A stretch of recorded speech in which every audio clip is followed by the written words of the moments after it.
اہدنا ہدایت دے ہمیں، الصراط راستے، المستقیم سیدھے کی، اہدنا الصراط المستقیم ہمیں سیدھا راستہ دکھا، اہدنا دکھا ہمیں، الصراط راستہ، المستقیم سیدھا، اہدنا ہمیں ہدایت دے یا ہماری رہنمائی کر، الصراط المستقیم سیدھے راستے کی، اہدنا ہدایت، ہادی برحق، الصراط راستہ جیسے پل صراط کہتے ہیں ہم، المستقیم جیسے استقامت یا خط مستقیم، اہدنا دکھا ہم کو، اہدنا کا لفظ جو ہے نا یہ ہدایت سے اس کا روٹ ہے، ہے ڈالیے ہدا، ہدا لفظ اسی سے ہے، لطف و مہربانی کے ساتھ رہنمائی کرنا، راستہ بتانا، اور اس میں 3 چیزیں ہوتی ہیں،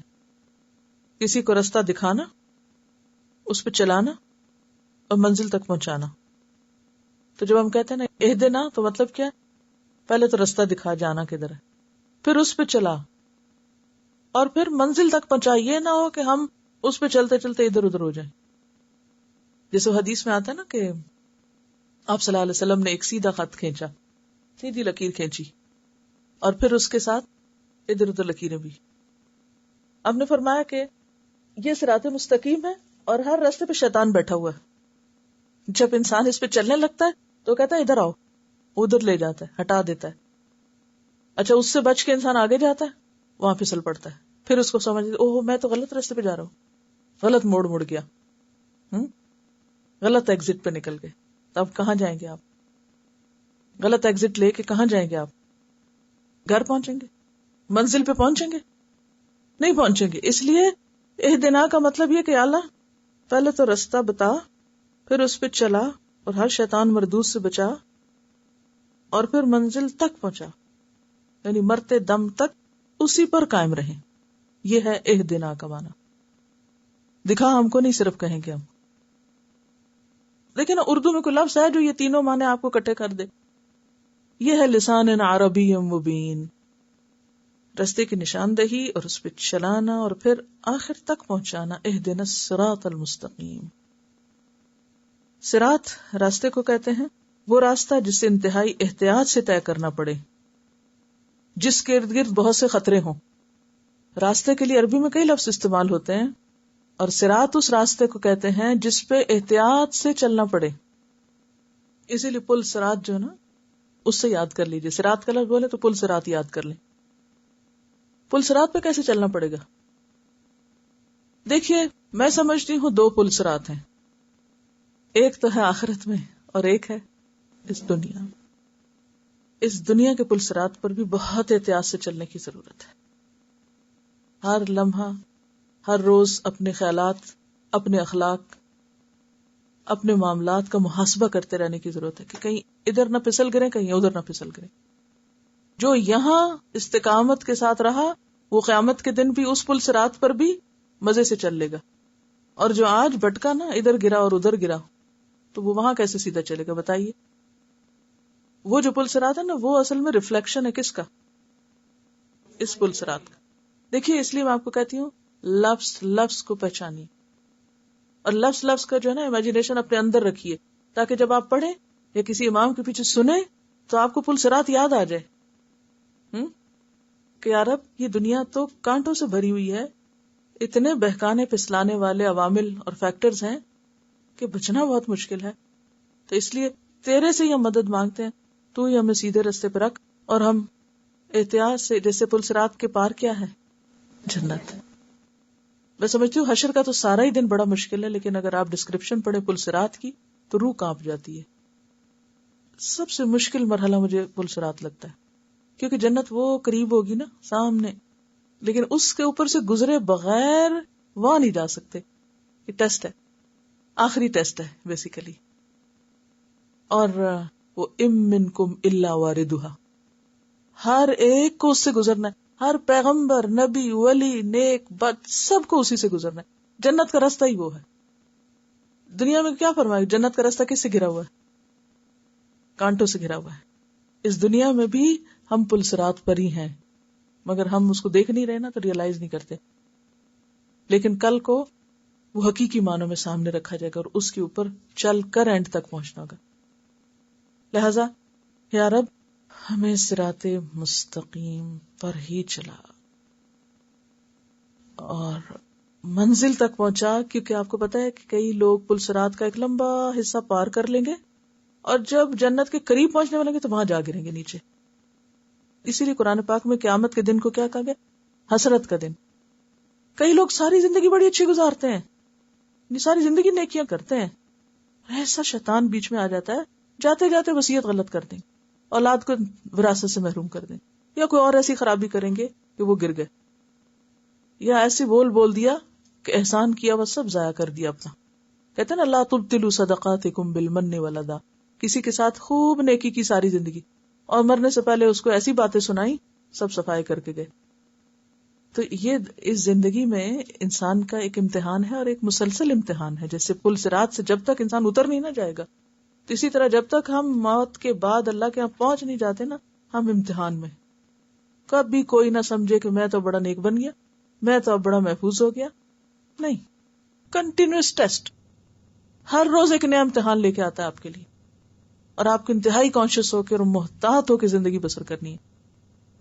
اینی ہاؤ، تو صراط کا معنی آپ نے جانا عربی میں کس کو کہتے ہیں؟ وہ راستہ جس کو احتیاط سے پار کرنا ہو اور جس کے ارد گرد خطرات ہوں.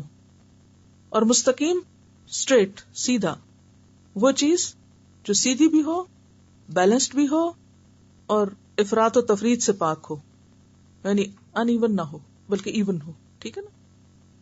اب آپ دیکھیے کہ زندگی خطروں سے گھری ہوئی ہے نا، تو پھر ہمارے لیے کیا چیز راہ کھولتی ہے کہ ہم بچ سکیں؟ وہ اللہ کا دین ہے. تو صراط مستقیم بیسیکلی کیا ہے؟ اللہ کا دکھایا ہوا راستہ، یعنی دین اسلام. لہذا یا رب ہمیں صراط مستقیم پر ہی چلا، اہدنا الصراط المستقیم. تیری عبادت کے لیے ہمیں تیرا ہی بتایا ہوا راستہ چاہیے.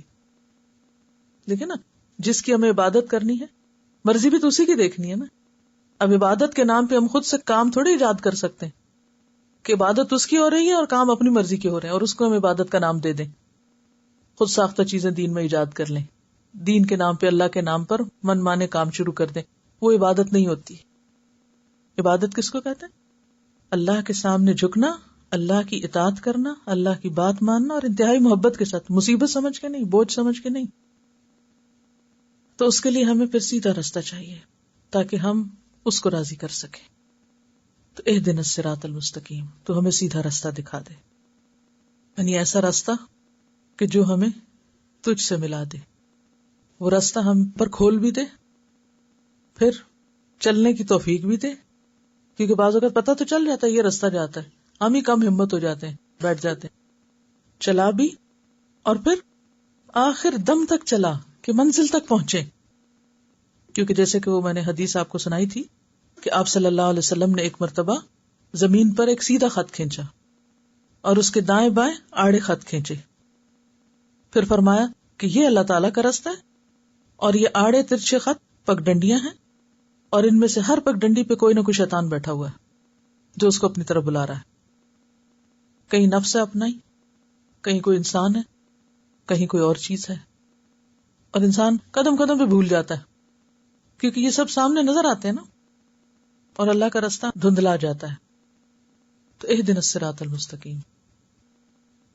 اور ہر روز کی، ہر نماز کی، ہر رکعت میں ہم یہی مانگتے ہیں کیونکہ ہم ہر نماز کے بعد پھر بھول جاتے ہیں، پھر نئے سرے سے پھر کھڑے ہوتے ہیں، پھر یہی مانگتے ہیں. کبھی آپ نے سوچا کہ یہ اتنی ریپیٹیشن کیوں سورۃ الفاتحہ کی؟ اور جیسے کہ آپ جانتے ہیں کہ نماز ہوتی ہی نہیں کس کے بغیر؟ سورۃ الفاتحہ کے بغیر. یعنی جس نماز میں سورۃ الفاتحہ نہ ہو وہ نماز ہی نہیں. حضرت ابو ہریرہ رضی اللہ عنہ فرماتے ہیں کہ رسول اللہ صلی اللہ علیہ وسلم نے فرمایا، جس نے نماز پڑھی اور اس میں ام القرآن نہ پڑھی، نماز تو پڑھی، یہ سورت نہیں پڑھی، اس کی نماز ناقص ہے، ناقص ہے، ناقص ہے، ناتمام ہے. ابو ہریرہ سے ایک صحابی نے پوچھا، ابو ہریرہ کبھی میں امام کے پیچھے ہوتا ہوں تو پھر میں کیا کروں؟ ابو ہریرہ نے فرمایا، فارسی کے بیٹے دل میں پڑھ لیا کرو، کیونکہ میں نے رسول اللہ صلی اللہ علیہ وسلم کو یہ کہتے ہوئے سنا کہ اللہ تعالیٰ نے فرمایا میں نے نماز کو، اور مراد یہاں نماز سے سورۃ الفاتحہ ہے، میں نے نماز کو اپنے اور بندے کے درمیان آدھا آدھا تقسیم کر دیا ہے، آدھی میرے لیے ہے اور آدھی میرے بندے کے لیے، جو کچھ وہ سوال کرے، یعنی بندے کے لیے کیا ہے؟ جو وہ مانگے۔ بندہ نماز میں کھڑا ہوتا ہے اور کہتا ہے الحمدللہ رب العالمین، تو اللہ تعالیٰ فرماتا ہے میرے بندے نے میری تعریف کی۔ لیکن اگر ہم سوچتے ہی نہیں اس وقت تو اللہ تعالیٰ کیا جواب دیتے ہوں گے؟ پھر وہ کہتا ہے الرحمن الرحیم، تو اللہ تعالیٰ فرماتا ہے میرے بندے نے میری ثنا بیان کی، یعنی تعریف کی۔ پھر وہ کہتا ہے مالک یوم الدین، تو اللہ تعالیٰ فرماتا ہے میرے بندے نے میری بزرگی بیان کی۔ اور ایاک نعبد و ایاک نستعین میرے اور میرے بندے کے درمیان مشترک ہے، اور سورت کا باقی حصہ میرے بندے کے لیے ہے، اور میرے بندے کو وہ کچھ ملے گا جو اس نے مانگا، میرے بندے کو وہ کچھ ملے گا جو اس نے مانگا۔ تو مانگتے ہوئے پھر کیفیت کیا ہونی چاہیے؟ واقعی مانگنے والے کی، صرف پڑھنے والے کی نہیں۔ تو نماز ہو یا نماز کے علاوہ سورۃ الفاتحہ صرف پڑھی نہیں جاتی، اس کے آدھے حصے میں اللہ تعالی کی تعریف اور حمد بیان کی جاتی ہے، اور دوسرے حصے میں اس سے کچھ مانگا جاتا ہے۔ تو جو اچھے سے تعریف کرتا ہے اور پھر اچھے طریقے سے مانگتا ہے وہ محروم نہیں رہتا۔ تو اس سے پتہ چلتا ہے کہ یہ انتہائی اہم صورتوں میں سے ہے جس میں انتہائی اہم دعا مانگی گئی ہے، اور زندگی کی اہم ترین دعا کیا ہے؟ سیدھے رستے کی رہنمائی کی دعا۔ اب ہم ہر روز مانگتے ہیں اللہ دکھا، اللہ تعالیٰ کہتے ہیں یہ کتاب ہے دیکھو، اس کو ہم کھولتے نہیں، ساری دنیا کے علوم پڑھیں گے، اس کو نہیں پڑھنا چاہتے۔ کیسے رستہ پتہ چلے؟ اگر آپ کو یہاں سے کسی دوسرے شہر میں جانا ہو تو نقشہ لیتے ہیں یا نہیں؟ یا ایسے ہی چل پڑتے ہیں ہائی وے پہ کہ میں نے ڈرائیونگ لائسنس لے لیا ہے، میں نے ڈرائیونگ ٹیسٹ پاس کر لیا، میں گاڑی چلا سکتی ہوں، میں جا رہی ہوں۔ ایسے تھوڑی کرتے ہیں۔ کیا کرتے ہیں؟ ہاں، میپ لے کے ڈائریکشن لیتے ہیں کہیں نکلنے سے پہلے، یا ایسے اندازے سے چل پڑتے ہیں، وہ جہاں گاڑیاں جا رہی ہوں پیچھے پیچھے میں بھی چلی جاؤں گی، ایسے تھوڑی جاتے ہیں۔ معلوم نہیں کون کدھر جا رہا ہے، مجھے تو وہاں جانا ہے جہاں میری ضرورت ہے، تو مجھے کسی اور پہ ڈیپینڈ نہیں کرنا۔ اگر کبھی بھی آپ کسی اور گاڑی کو فالو کرتے ہوئے اپنی منزل پہ پہنچنے لگے تو کیا ہوگا؟ کہیں اور ہی پہنچ جائیں گے۔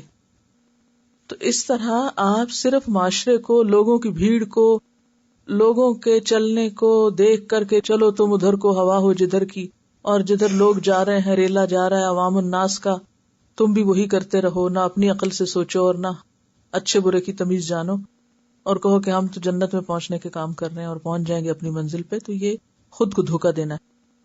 اگر آپ واقعی اللہ کی رضا تک پہنچنا چاہتے ہیں، ابدی خوشیوں تک پہنچنا چاہتے ہیں، تو لازم ہے کہ رستہ دیکھیں، اس کتاب کو پڑھیں، کیونکہ ذالک الکتاب لا ریب فیہ ھدی للمتقین اور ھدی للناس۔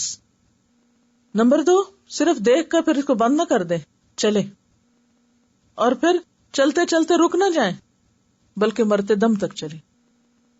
یہ دعا ہے جو ہم مانگتے ہیں نماز میں، اہدنا الصراط المستقیم،